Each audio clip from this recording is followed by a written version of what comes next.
7.4 section is related how to recover from what we call force. This is some information is related with work.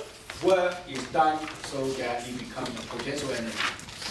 So that means we like to find out how we get conservative forces from what we call potential energy. Potential energy. So first we have to understand where the force comes from, work comes from. We usually written dW is equal to so that it will produce us the work. And from this work, we will produce, for example, if you want to along this x direction. So here is a spring. So from this is a F. And suppose in the I direction, in which case it's the x direction. So if that's the case, along x direction only, we're using this as a result. So in that case, equal to f sub x dx, f sub x dx. So by doing this, then we will creating a potential energy. So by doing this work, we produce potential energy minus du. Produce potential energy. So from this equation, we can be rewritten. We can rewritten the force in terms of potential energy and the derivative. So Fx is equal to minus du dx. Okay, so in these cases, we like to extension on this. If you can extension Fy is equal to minus du dy. And Fz is equal to minus du dz.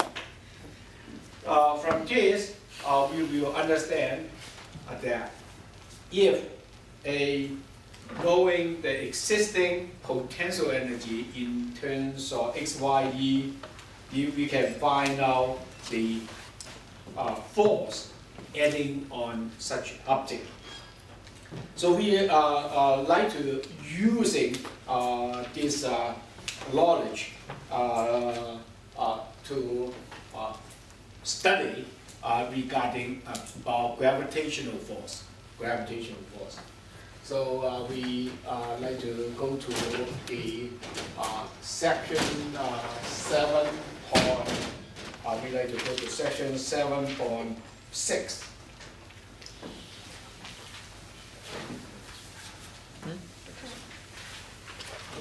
Uh, 7.6.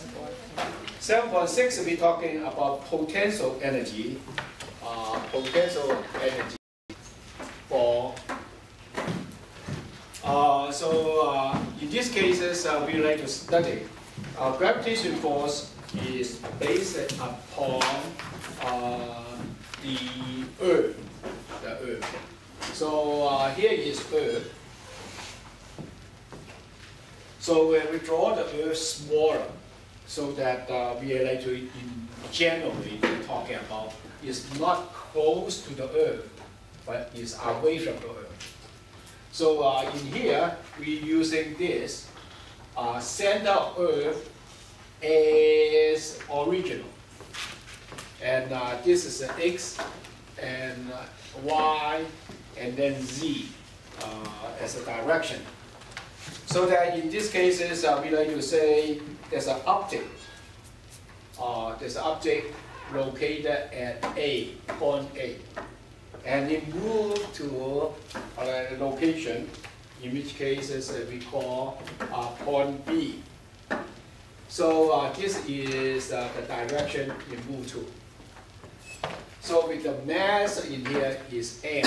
Now from the vector point of view, this object is starting RA, in which cases from here to move to here.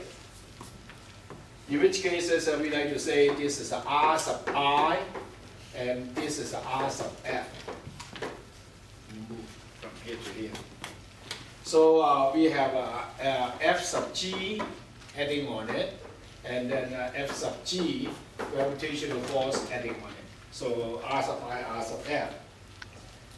So another location we have to do is this force is adding toward the center of the Earth. So because toward the center of Earth, basically in the opposite direction of a positive, so that this F sub G is equal to negative value. Negative value. So we like to do this.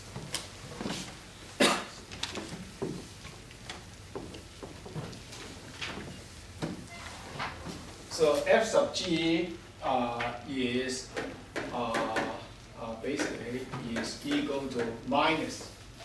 The Earth is m. You can say the mass of the Earth is me, and then m divided by r squared. And this is a vector, in which case is r. So first of all, there's a potential energy changes. So we do the work. So F sub G dot dr from R sub I to R sub F. This is the work being done. But when you're doing this work, as a previous saying, that become a du changes from u sub f to u sub I. Okay, so change that introduce the potential energy changes. So from this left side, we have a u sub f minus u sub I. So from the integration point of view, then what we like to do is substitute minus g m, the mass of the Earth, divided by m r squared, and then integral from r sub I to r sub f, and this is dr. So by integration on this, this is a simple integration. So we will get minus g me times m 1 over r sub f minus 1 over r sub I. So that is related with the potential energy changes when a gravitational force is adding on the object. Gravitational energy changes when it's adding on the object. So basically, we want to rewriting this is u sub f is equal to u sub I minus g m e m 1 over r sub f minus 1 over r sub I. So if you want, there's a reference point. Reference point using r sub I equal to infinity. If you're using r sub I equal to infinity, then we will define r sub I infinity. This term is dropping out. So we can easily to define the potential energy under gravitation can be written like G me divided by M divided by R. This is a potential energy representation for gravitational force. So this is basically is concludes on the chapter 7. So you have to study it in homework. So some student asking me what is important for study for chapter 6. For chapter 6 homework, chapter 7's homework give you one more hint so that you don't have to study that hard.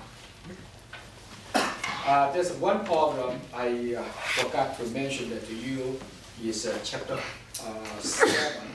That's a problem number 5. Number 5 is a very good problem for the future, like in chapter 10.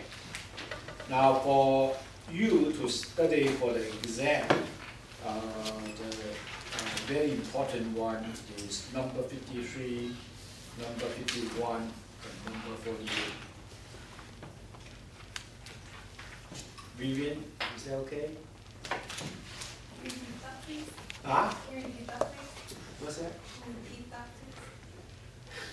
please? 53 for chapter 7, 53, 51, and 48.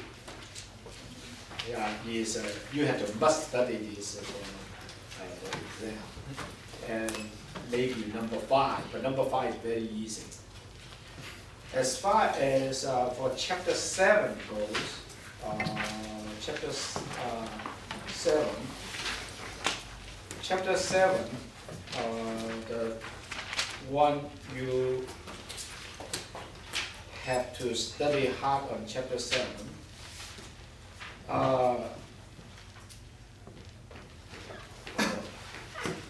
apologize. Chapter 7 is number 51, 53, number 48. Chapter 7. Okay? Now, chapter 6.